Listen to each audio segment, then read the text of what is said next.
Puji nama Tuhan, selamat sore, shalom. Sekali lagi shalom, boleh lambaikan tangannya Bapak Ibu Saudara. Saya akan dan percaya ada berkat yang Tuhan berikan luar biasa dalam hidup kita, ada amin. Amin, puji nama Tuhan. Sebelum kita memulai ibadah kita pada sore hari ini, saya mau undang kita satukan hati kita bersama-sama berdoa.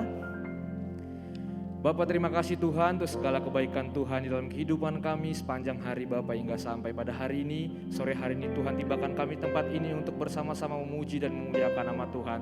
Tuhan mengurapi ibadah kami ini Tuhan dari awal pertengahan hingga sampai akhirnya. Tuhan menyatukan setiap hati kami untuk bersama-sama memuji dan memuliakan nama-Mu. Terima kasih Bapak untuk segala kebaikan dalam kehidupan kami. Di dalam nama Tuhan Yesus kami berdoa dan mengucap syukur. Haleluya. Amin. Mari saudara, kita mau siapkan hati kita pada sore hari untuk menyembah Tuhan, mengucap syukur untuk segala kebaikan Tuhan dalam kehidupan kita.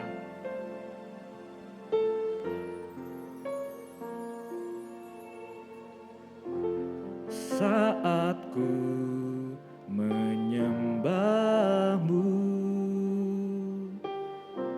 Roh-Mu bekerja. Saat ku memuji-Mu, Kau bertata di atas pujian. Sama-sama kita naikkan bersama. Saat ku menyembah-Mu, Roh-Mu bekerja Tuhan, Roh-Mu bekerja. Oh, saat ku memuji-Mu, Kau bertata di atas pujian. Ku angkat hatiku, ku pandang kekudusan-Mu. Saat ku sembah, ku puji-Mu, ku rasakan kehadiran-Mu Tuhan. Ku angkat hatiku, kami pandang kekudusan-Mu Tuhan. Pandang kekudusan-Mu. Saat hati kami menyembah, saat ku sembah, oh, ku puji-Mu, ku rasakan kehadiran-Mu Tuhan. Mari lebih dalam lagi mengangkat pujian ini. Katakan, saat ku menyembah-Mu Tuhan. Saat ku menyembah-Mu,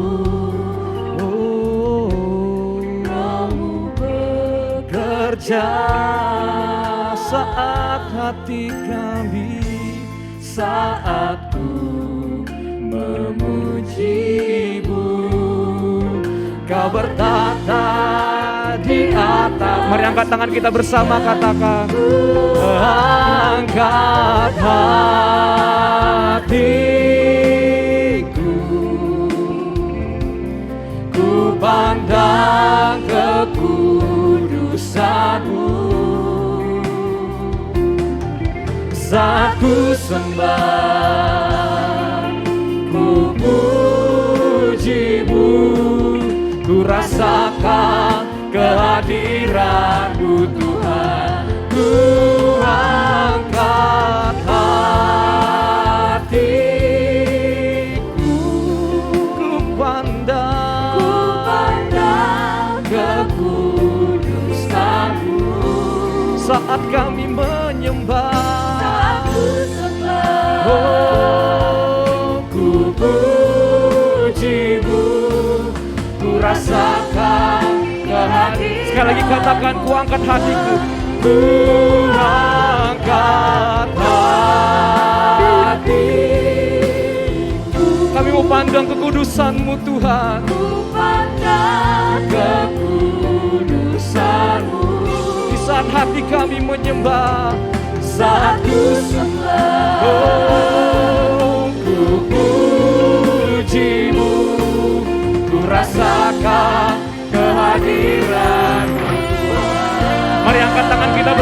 katakan, oh ku angkat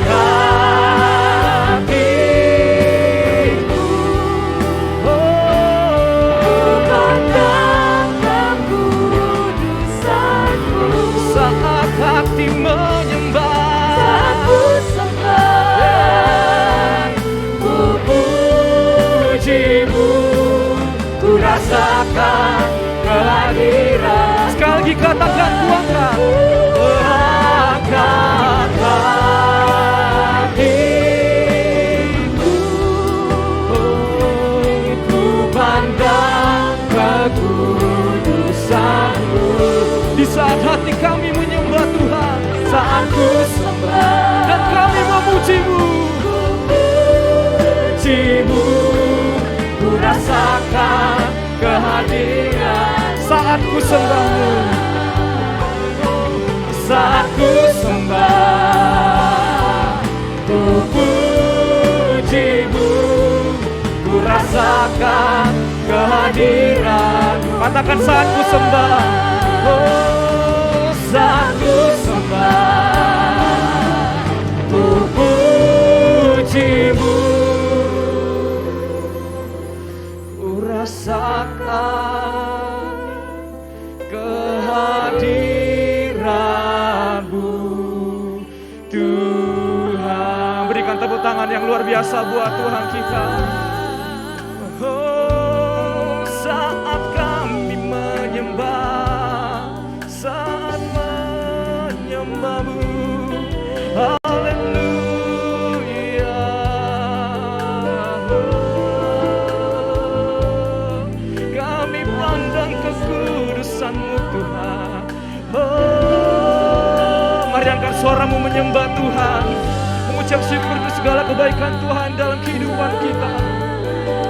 Oh, terima kasih Tuhan, terima kasih Tuhan, syukur bagimu, hanya nama-Mu kami tinggikan. Oh, saat ku menyembah-Mu, saat kami tinggikan Tuhan, kuasa-Mu yang tercurah. Oh,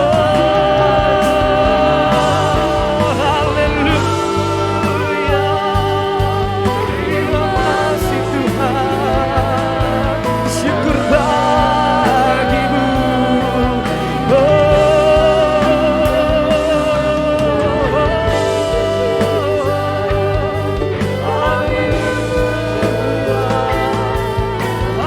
Haleluya, sebab nama-Mu kudus, sebab nama-Mu besar Tuhan.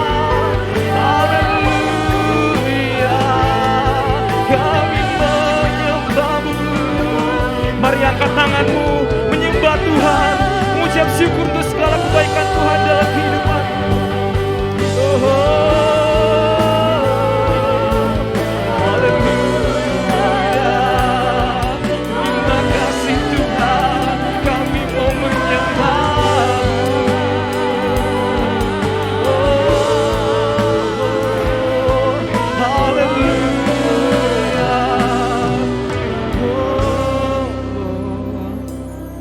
Nama-Mu yang begitu besar, kasih-Mu yang begitu besar. Oh, kami bersyukur, kami menyembah. Oh, kami mau sujud di altar-Mu Tuhan. Yesus, terima kasih Tuhan.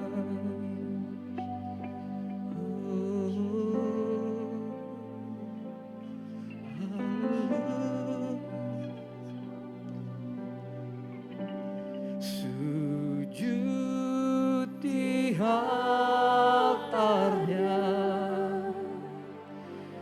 ku bawa hidupku,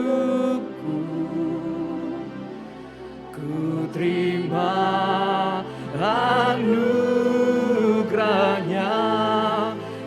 ampuniku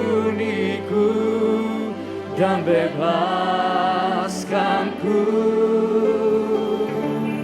Dia ubah hidupku, barui hatiku. Sesuatu terjadi saat datang di altarnya. Katakan sujud di altarnya. Sujud di altarnya. Kami bawa hidup kami Tuhan.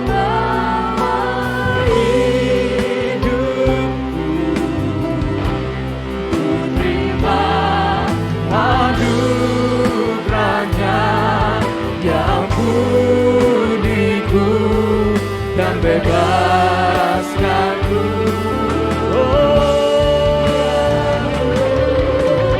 Hidup, Barui hati kami Tuhan. barui hatiku.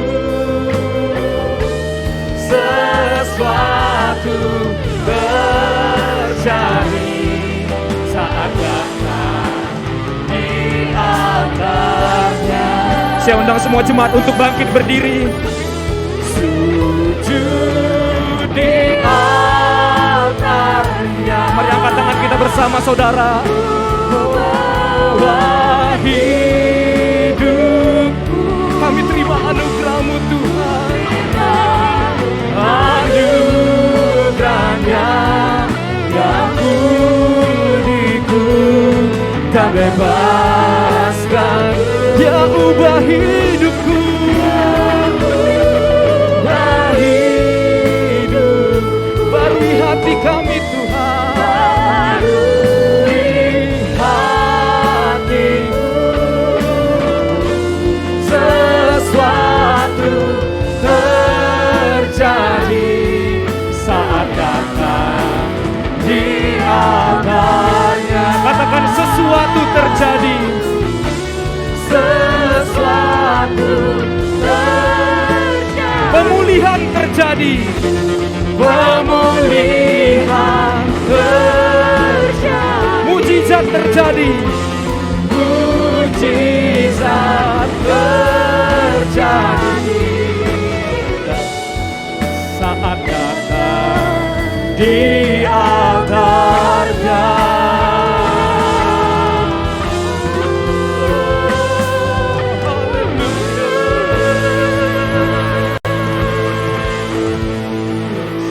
Sungguh Engkau Allah di hidup kami ya Tuhan. Kami ingin terus memuji dan menyembah nama-Mu ya Tuhan. Semua yang siap untuk bersorak-sorai katakan amin.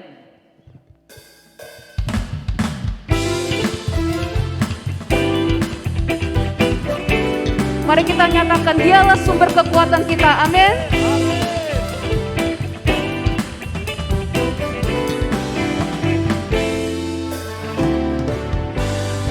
Kau milikku di surga. Tiada yang ku ingini di bumi, hanya Kau. Tak ku andalkan kekuatanku, namun yang pasti Kau tetap selamanya Allah sumber kuatku, Allah sumber kuatku, Allah sumber kuatku dan bagianku selamanya. Allah sumber kuatku, Allah sumber kuatku, Allah sumber kuatku dan bagianku selamanya, selamanya.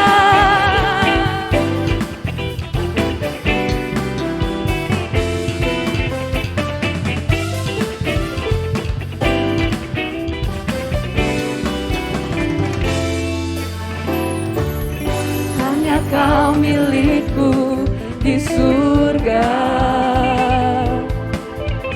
Tiada yang ku ingini di bumi, hanya Kau. Tak ku andalkan kekuatanku,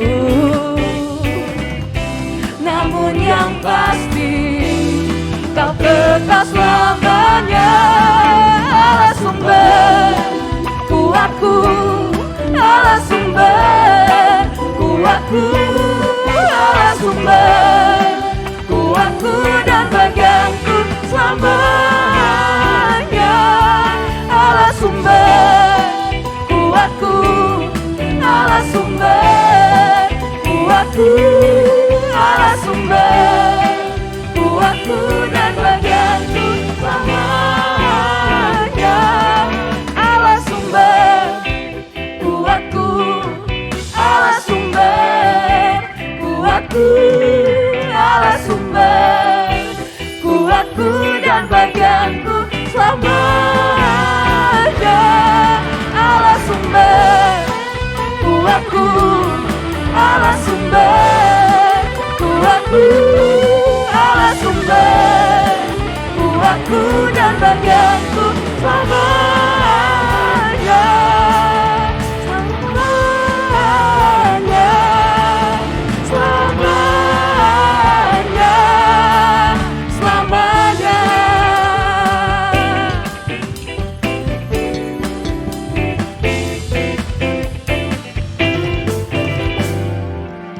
Mari kita tepuk tangan untuk Tuhan. Iya, saya persilakan untuk duduk.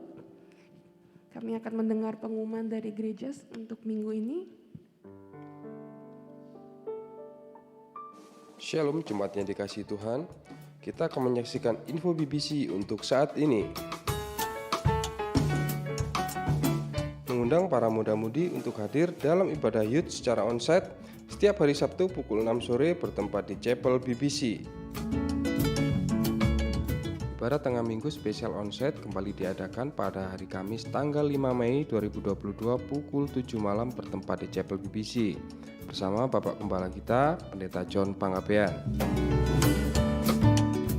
Minggu depan kita akan melakukan perjamuan kudus. Untuk Bapak Ibu yang hadir dapat mengambil hosti dan anggur perjamuan yang disediakan oleh gereja. Untuk Bapak Ibu yang berada di rumah dapat menggantinya dengan roti dan teh. Demikian info BBC untuk saat ini. Tuhan Yesus memberkati.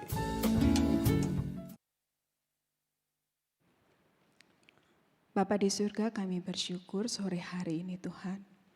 Oleh belas kasih dan kemurahan-Mu kami ada di tempat ini. Kami rindu Tuhan bersekutu dengan-Mu. Kami rindu Tuhan menjamah hati kami.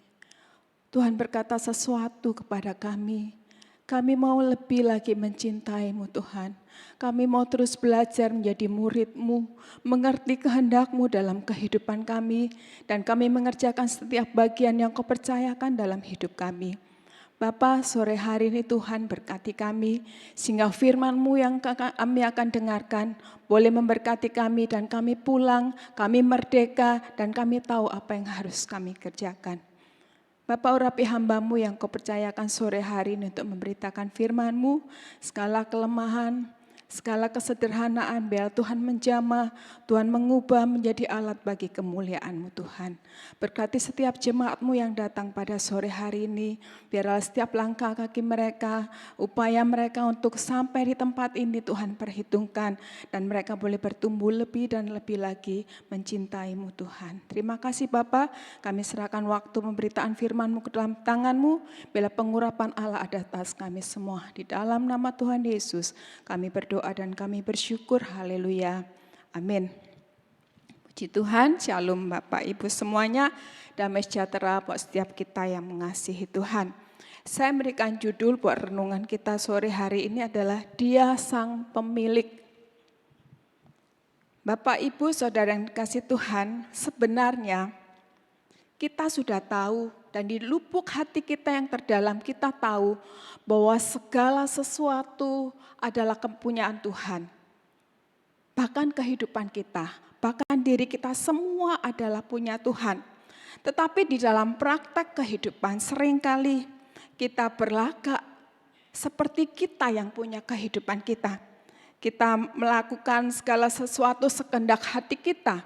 Dan sore hari ini Tuhan mengajar kita, menegur kita kembali untuk kita berjalan sesuai dengan kehendak Tuhan. Bapak Ibu, di abad 20 akhir ya, sekitar tahun 1900 sekian, ada seorang filsuf yang Bapak Ibu bisa googling ya, itu sangat terkenal, filsuf yang bernama Nietzsche. Dalam pemikirannya mengenai Allah yang mati, dia mengatakan demikian. Mari kita terlebih dahulu membunuh Tuhan agar kita bisa menjadi Tuhan. Kita akan selalu ketakutan jika ada Tuhan. Saya sudah membunuh Tuhan dengan pikiran saya. Saya ambil sumber ini dari artikel khotbah yang banyak sekali di internet ya Bapak Ibu Saudara yang dikasihi Tuhan. Dan sore hari ini kita akan belajar bahwa segala sesuatu adalah milik Tuhan. Nas kita pada sore hari ini kita ambil dari kitab Lukas, dari Injil Lukas, pasal 20 ayat 9 sampai 19, saya akan membacakan buat Bapak Ibu semua. Perumpamaan tentang penggarap-penggarap kebun anggur. Lalu Yesus mengatakan perumpamaan ini kepada orang banyak. Seorang membuka kebun anggur, kemudian ia menyewakannya kepada penggarap-penggarap, lalu berangkat ke negeri lain untuk waktu yang agak lama. Dan ketika sudah tiba musimnya, ia menyuruh seorang hamba kepada penggarap-penggarap itu, supaya mereka menyerahkan sebagian dari hasil kebun anggur itu kepadanya. Tetapi penggarap-penggarap itu memukul hamba itu dan menyuruhnya pulang dengan tangan hampa. Sesudah itu ia menyuruh seorang hamba yang lain, tetapi hamba itu juga dipukul dan dipermalukan oleh mereka, lalu disuruh pulang dengan tangan hampa. Selanjutnya ia menyuruh hamba yang ketiga, tetapi orang itu juga dilukai oleh mereka, lalu dilemparkan keluar kebun itu. Maka kata tuan kebun anggur itu, apakah yang harus kuperbuat? Aku akan menyuruh anakku yang kekasih, tentu mereka segani. Tetapi ketika penggarap-penggarap itu melihat anaknya itu, mereka berunding katanya, ia adalah ahli waris, mari kita bunuh dia, supaya warisan ini menjadi milik kita. Lalu mereka melemparkan dia keluar kebun anggur itu dan membunuhnya. Sekarang apa yang akan dilakukan oleh tuan kebun anggur itu dengan mereka? Ia akan datang dan membinasakan penggarap-penggarap itu dan mempercayakan kebun anggur itu kepada orang-orang lain. Mendengar itu mereka berkata, sekali-kali jangan. Tetapi Yesus memandang mereka dan berkata, jika demikian, apakah arti nas ini? Batu yang dibuang oleh tukang-tukang bangunan telah menjadi batu penjuru. Barang siapa jatuh di atas batu itu, ia akan hancur. Dan barang siapa ditimpa batu itu, ia akan remuk.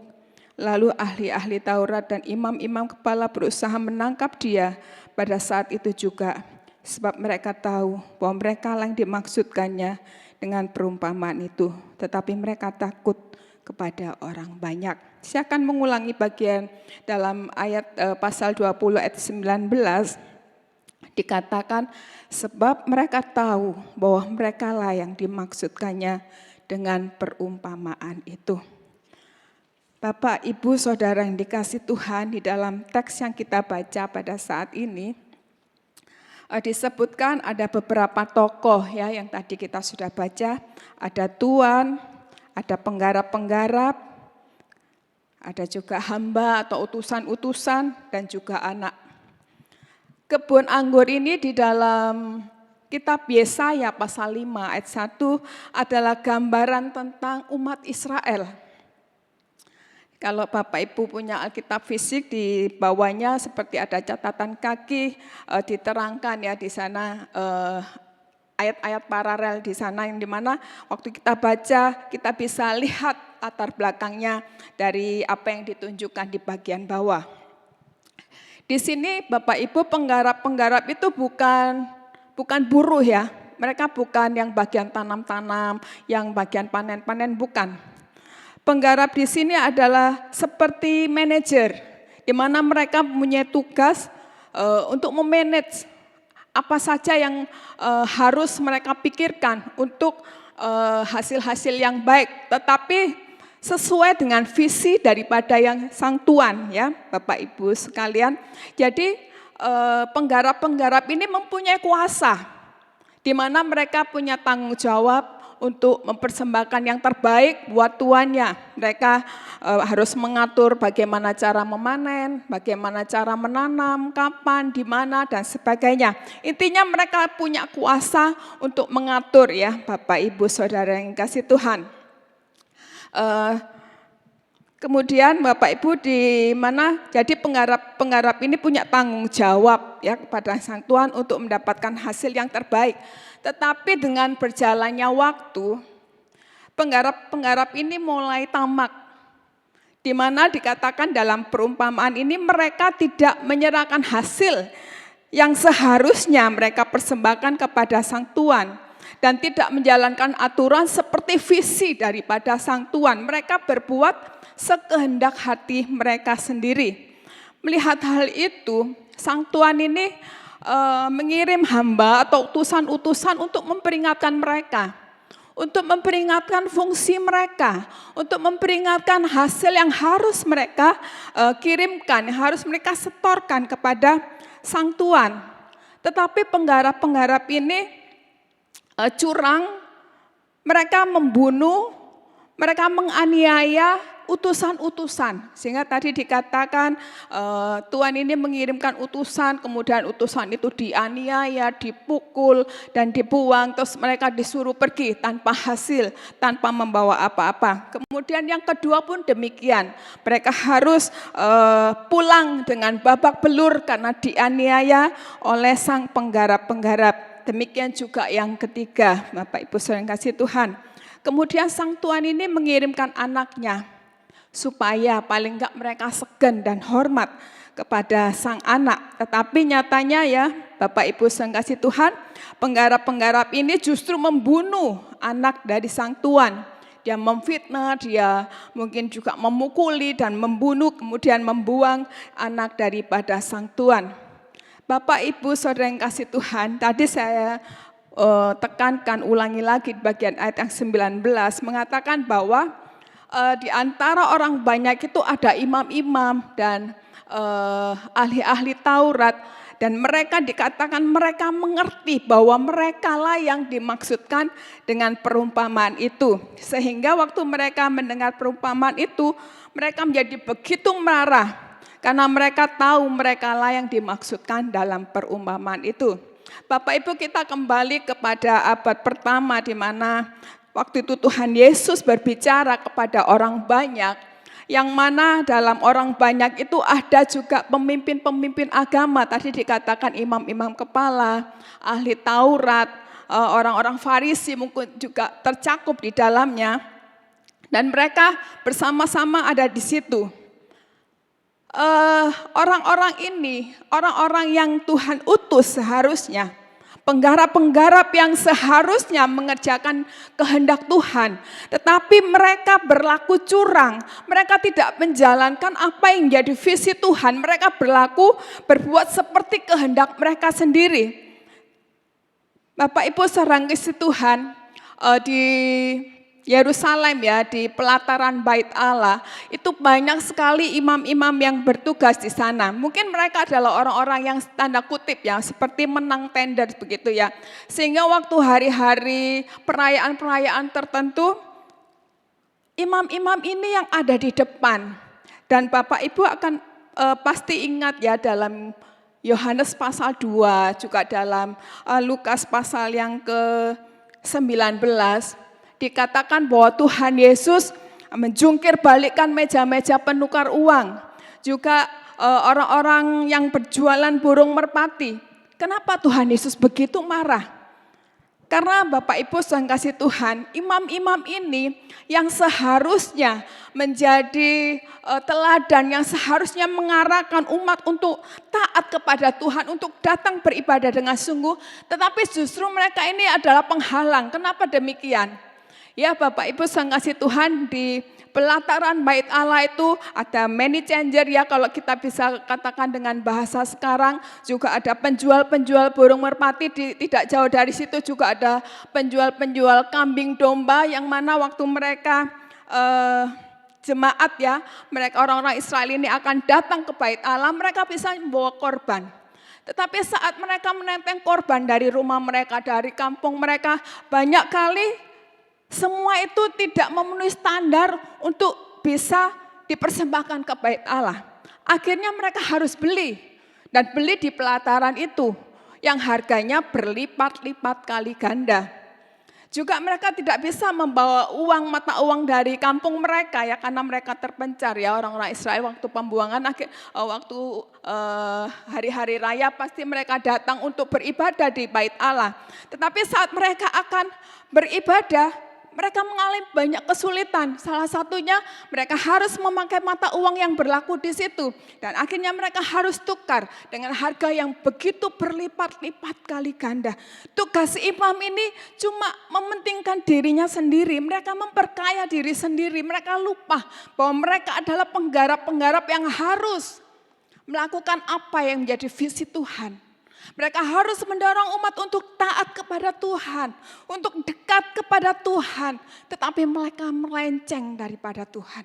Itulah sebabnya Tuhan Yesus marah, Tuhan Yesus mencapuk, menjangkir balikkan meja-meja penukar, karena mereka adalah orang-orang penggarap-penggarap yang tidak setia kepada Tuhan.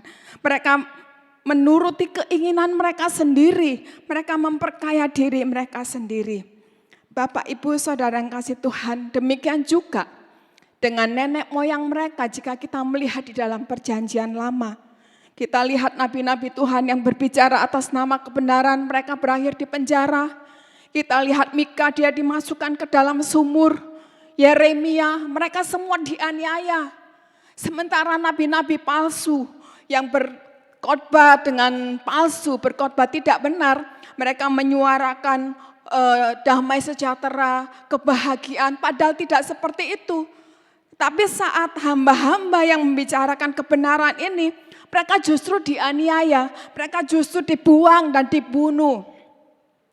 Dan di dalam perjanjian baru ini juga kita lihat, waktu Tuhan Yesus menceritakan, memberikan perumpamaan ini kepada mereka, di antaranya adalah ada orang-orang ahli-ahli Taurat, pemuka-pemuka agama yang seharusnya membimbing umat kepada kebenaran, tetapi justru mereka menjadi penghalang untuk keinginan mereka sendiri, untuk kekayaan diri mereka sendiri, untuk daging mereka sendiri. Bapak, Ibu, Saudara yang kasih Tuhan, itulah sebabnya mereka selalu berencana untuk membunuh Yesus. Karena borok mereka, kebobrokan mereka ditelanjangi, diperlihatkan, dipertontonkan, dan diperingatkan. Bapak, Ibu, Saudara yang kasih Tuhan, jika kita tarik ke dalam masa kita pada saat ini, perumpamaan ini, pada situasi kita pada saat ini, kita sebagai umat Allah yang dipercaya untuk mengelola semua yang ada pada kita berlaku sama seperti penggarap-penggarap itu. Waktu kita, berkat, talenta, tubuh kita, keluarga, dan sebagainya, kita tidak mengerjakan seperti visi Tuhan. Kita berbuat sekehendak hati kita. Kalau kita bertalenta, kita memakai talenta itu bukan untuk Tuhan. Seperti ini ya Bapak Ibu, mungkin kita punya talenta menyanyi atau musik. Tetapi talenta itu justru membuat kita jauh daripada Tuhan. Justru membuat kita sibuk. Mungkin kita konser ke sana, ke sini dan sebagainya. Tetapi hati kita jauh daripada Tuhan. Kita menikmati bakat yang Tuhan berikan itu untuk kita puaskan untuk diri kita sendiri, sehingga banyak pujian, banyak keuntungan-keuntungan yang kita dapat sementara kita ini jauh daripada Tuhan. Tetapi Tuhan kan punya visi untuk kita dekat kepada Tuhan, untuk kita selalu bersekutu dengan Dia. Tetapi justru hal ini dipakai untuk dia jauh daripada Tuhan. Dia memakai setiap talenta yang Tuhan berikan, tidak dia garap sesuai dengan visi Tuhan, tetapi dia pakai dengan sekehendak hatinya untuk menyenangkan dagingnya dan sebagainya. Karena itu Bapak Ibu Saudara yang kasih Tuhan, sore hari ini firman Tuhan datang kepada kita. Ini juga berlaku buat kita, bukan cuma untuk pemuka-pemuka agama yang ada di abad pertama yang saat itu menjadi musuh daripada Tuhan Yesus. Mereka yang memusuhi Tuhan Yesus karena Tuhan Yesus tahu sampai kedalaman hati mereka, maksud jahat mereka, ketamakan mereka Tuhan Yesus tahu. Sehingga Tuhan Yesus selalu mengatakan yang benar dan mereka akan selalu marah. Bapak Ibu Saudara yang kasih Tuhan, jika sore hari ini firman datang kepada kita, mari kita tundukkan hati kita, mari kita teguhkan hati kita. Jangan kita marah ya Bapak Ibu, apalagi di zaman yang sekarang ini ya Bapak Ibu yang selalu mengumandangkan kebebasan. Orang tidak mau diusik waktu-waktu gue, tubuh-tubuh gue. Kau mau homo, mau lesbi, terserah gue. Bapak Ibu Saudara yang kasih Tuhan, jadilah pengelola kebun anggur yang baik, penggarap-penggarap yang baik, sehingga kita akan jadi hamba-hamba yang dipuji oleh Tuhan. Karena itu apa yang harus kita lakukan Bapak Ibu Saudara yang kasih Tuhan? Yang pertama, kerjakan apa yang Tuhan percayakan dengan baik dan bertanggung jawab seperti visi Tuhan. Apa saat ini yang ada pada kita? Waktu kita. Mungkin kita punya banyak waktu, kita pergunakan dengan baik anak-anak kita, keluarga kita, Bapak Ibu yang kasih Tuhan. Bapak Ibu yang memiliki anak, mari kita kerjakan dengan sebaik mungkin apa yang Tuhan percayakan. Jangan malah kita membiarkan atau kita tidak peduli kepada mereka atau membuat mereka tidak dekat kepada Tuhan. Tapi mari kita kerjakan yang terbaik. Kalau kita punya bakat, kita bersyukur ya banyak anak-anak muda di tempat ini. Mereka sudah mulai rindu untuk melayani, banyak multimedia yang masih muda-muda SMP sudah belajar melayani di sana. Ada dorongan-dorongan dari orang tua. Bapak Ibu seringkali orang tua curhat ya kepada kami. Bagaimana anaknya yang mulai remaja, mulai agak sulit, suka berontak dan sebagainya. Dan saya bilang ya Bapak Ibu, ada beberapa orang, mumpung anak belum keluar dari rumah, belum kuliah, kita harus menggunakan otoritas kita. Gak apa-apa agak keras, jangan pukul ya, tetapi kita harus dorong paksa mereka untuk mereka datang beribadah, untuk mereka bersekutu dengan teman-teman yang seiman.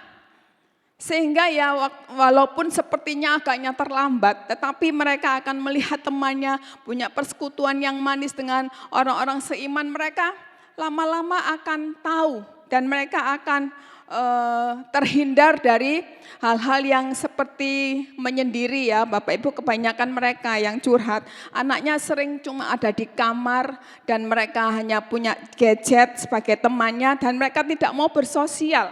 Ya, kita sebagai penggarap-penggarap kebun anggur yang Tuhan percaya, ayo kita kerjakan. Apa yang Tuhan titipkan di hadapan kita kerjakan sesuai dengan visi Tuhan. Apa itu visi Tuhan? Ya membawa mereka dekat kepada Tuhan, membawa mereka cinta kepada Tuhan, apapun talenta mereka. Bapak Ibu bisa asah, tetapi ingatkan mereka bahwa semua itu harus dikerjakan untuk kemuliaan Tuhan. Jangan seperti ini ya Bapak Ibu, banyak sekali Bapak Ibu pasti juga setuju dengan saya, di mana anak-anak ini banyak sekali dileskan ini, itu dan sebagainya. Tetapi mereka tidak didorong untuk takut Tuhan. Waktu minggu males-malesan bangun gak mau ke gereja, gak apa-apa. Tetapi kalau waktunya lomba olimpiade harus pergi. Ya bagus memang harus pergi. Tetapi harus diimbangi bahwa mereka itu milik kepunyaan Tuhan. Yang Tuhan percayakan kepada kita. Kita harus garap sesuai dengan kehendak Tuhan. Sesuai dengan visi Tuhan. Sehingga saatnya Tuhan kirim utusan-utusan menagih apa yang harus kita berikan kepada Tuhan. Kita sudah melakukan tanggung jawab kita. Tetapi saat Tuhan datang, Tuhan minta, apa yang sudah dikerjakan, kita tidak mengerjakan sesuatu, Tuhan marah kepada kita. Demikian banyak sekali hal-hal yang ada di sekitar kita, Bapak Ibu, pekerjaan kita. Memang kita harus bekerja dengan sungguh-sungguh dan harus. Tetapi jangan menjauhkan semuanya itu daripada Tuhan. Kalau terpaksa, kita harus lembur, kita tidak bisa ke gereja, paling tidak kita kontak dengan Tuhan secara pribadi. Kita berdoa kepada Tuhan, Tuhan hari ini aku harus lembur, tapi aku bersekutu denganmu dengan pekerjaanku, aku berdoa. Kita ingat tetap pada Tuhan, bukan cuek-cuek enggak ke gereja, ya sudah enggak ke gereja. Minggu depan lagi, minggu depan tiba-tiba lembur, kemudian tidak datang lagi ke gereja, tetapi tidak ada kontak dengan Tuhan.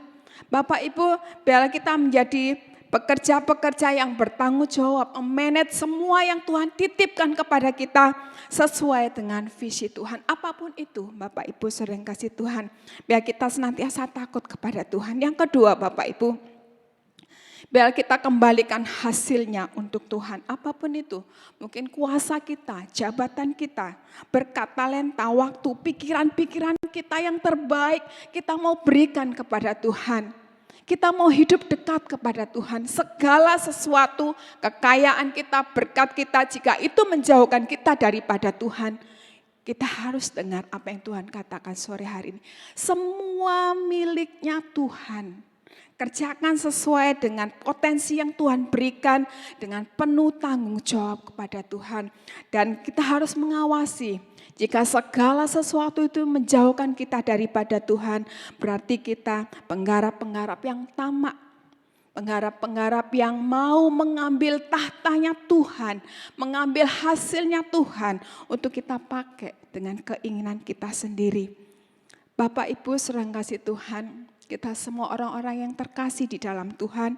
Karena itu Tuhan datang kepada kita dan menegur kita. Ingat bahwa pulang sore hari ini pesan dari firman Tuhan bahwa kita ini harus memanage, kita ini pengelola, kita ini manajernya Tuhan ya, kata dengan bahasa sederhananya seperti itu.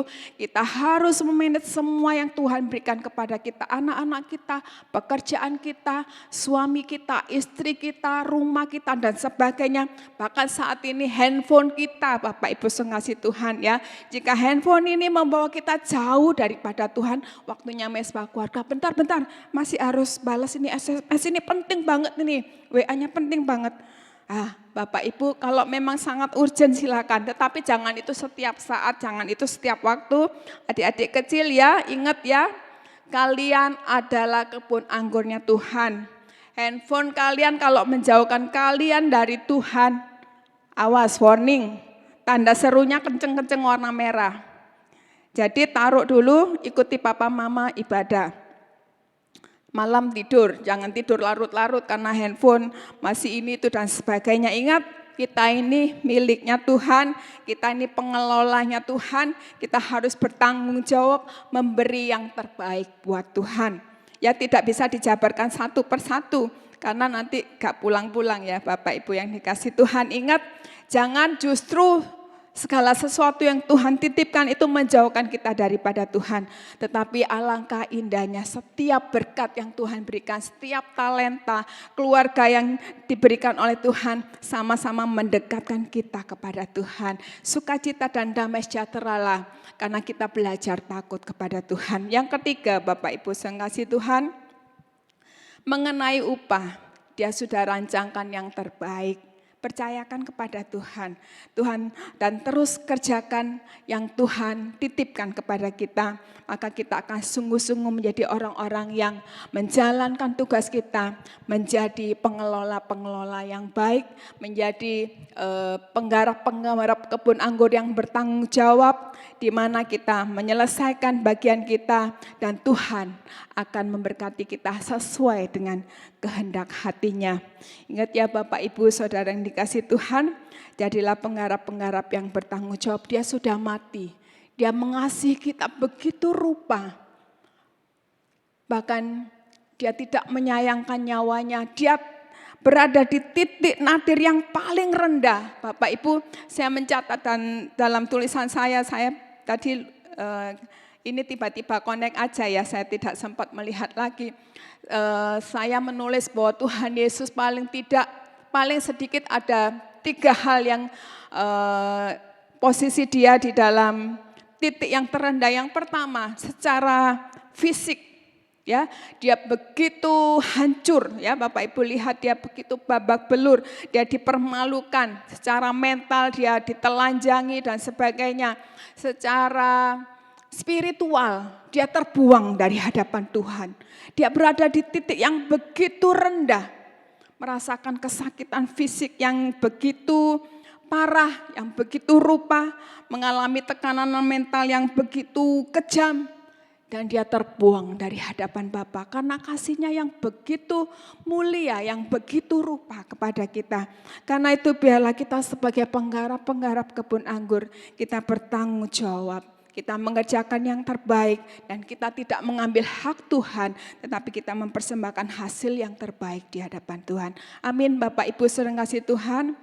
Seringkali kita tidak bermaksud, mungkin kata kita seperti itu, tetapi kita ini kepleset, kita ini tidak sadar mengikuti arus zaman yang membawa kita keluar daripada jalur Tuhan. Sehingga kita menduduki kursi Tuhan, kita mengatur segala sesuatu yang Tuhan beri sesuai dengan kehendak kita. Tidak sesuai dengan visinya Tuhan. Karena itu firman Tuhan sore hari ini datang kepada kita semua. Tuhan mengingatkan bahwa segala sesuatu adalah milik Tuhan dan kita adalah penggarap-penggarapnya. Kita pengelola-pengelolanya, baik itu waktu, baik itu tubuh kita, baik itu anak istri kita, baik itu pekerjaan kita, apapun yang Tuhan beri, pikiran kita sekalipun, semuanya milik Tuhan. Persembahkan dan kerjakan yang terbaik dan persembahkan hasilnya yang terbaik untuk Tuhan. Ingat kalau segala sesuatu menjauhkanmu daripada Tuhan, koreksi diri, tunduk di hadapan Tuhan, bertelut, bertanya, dan mengaku di hadapan Tuhan, maka tuntunannya setiap waktu akan menyertai kita dan kita akan menjadi penggarap-penggarap yang bertanggung jawab di hadapan Tuhan. Demikian firman Tuhan yang bisa kita dengarkan sore hari ini, firman Tuhan yang singkat yang bisa kita dengar, tetapi mengingatkan kepada kita, jadilah penggarap-penggarap kebun anggur yang baik, yang bertanggung jawab, yang mengerjakan seperti visi Tuhan, bukan seperti pemuka-pemuka agama di mana mereka yang seharusnya menuntun umat untuk datang kepada Tuhan, justru karena menuruti diri sendiri, mengerjakan sesuai ketamakan mereka, justru mereka menjadi penghalang. Bapak Ibu saudara kasih Tuhan, biar kita juga tidak menjadi penghalang buat diri kita untuk cinta dan dekat kepada Tuhan. Kita tunduk kepala, kita berdoa. Haleluya, haleluya. Haleluya. Bapa di surga, kami datang kepadamu sore hari ini Tuhan. Firman-Mu datang kepada kami dan mengingatkan kepada kami bahwa kami adalah penggarap-penggarap kebun anggur-Mu. Kami mau belajar menjadi penggarap-penggarap yang bertanggung jawab, mempersembahkan segala sesuatu yang Tuhan miliki dengan hati yang bangga, hati yang penuh sukacita, dengan hati yang bertanggung jawab mengerjakan semua yang terbaik. Dan kami kembalikan semua untuk-Mu Tuhan. Terima kasih Bapa, tuntunlah kami dan ampuni kami jika selama ini Tuhan kami menduduki tahta-Mu Tuhan, sehingga kami menjadi raja atas diri kami menjadi tuan atas diri kami, dan kami membuang Engkau dalam kehidupan kami. Kami hanya perlu Engkau saat kami sakit, saat kami ada di dalam lembah-lembah kelam, saat kami tak berdaya baru kami ingat Engkau. Saat ini kami mohon ampun Tuhan, kami mau bertobat di hadapan-Mu dalam segala situasi, dalam segala kondisi.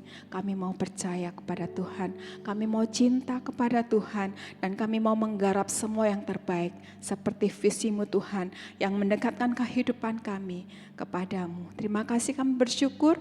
Berkati kami semua yang sudah mendengar firman-Mu dalam nama Tuhan Yesus. Haleluya. Amin.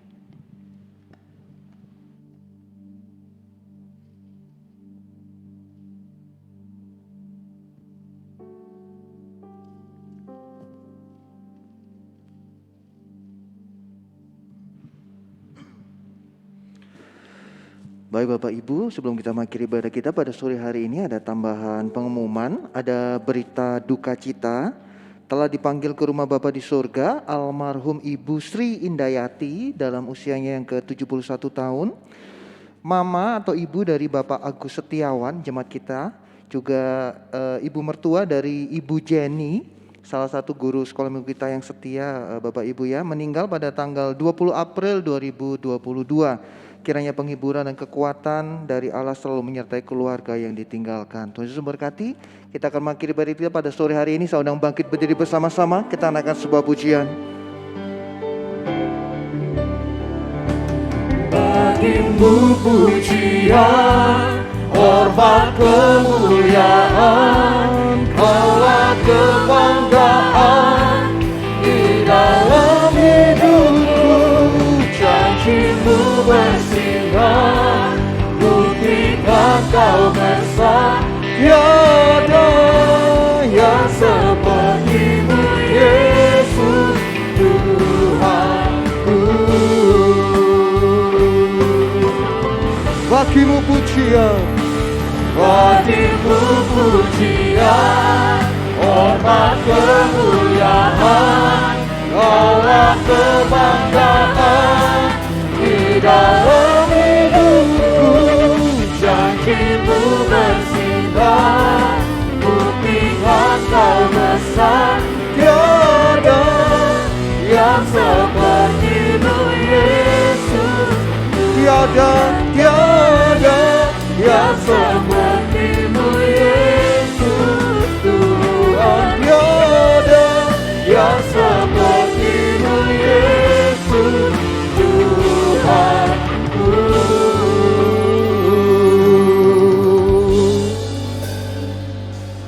Bapak, kami mengucap syukur buat ibadah sore hari ini. Terima kasih buat kebenaran firman-Mu yang menegur, mendidik Tuhan, mengingatkan kami bahwa kami semua adalah pelayan-pelayan-Mu. Kami yang diberi tugas oleh-Mu untuk memanage, untuk bertanggung jawab dengan semua talenta, seluruh kehidupan kami di hadapan-Mu Tuhan. Supaya kembali melalui kehidupan kami, melalui talenta kami, melalui waktu yang kami punya, kembali kami memuliakan nama-Mu. Terima kasih.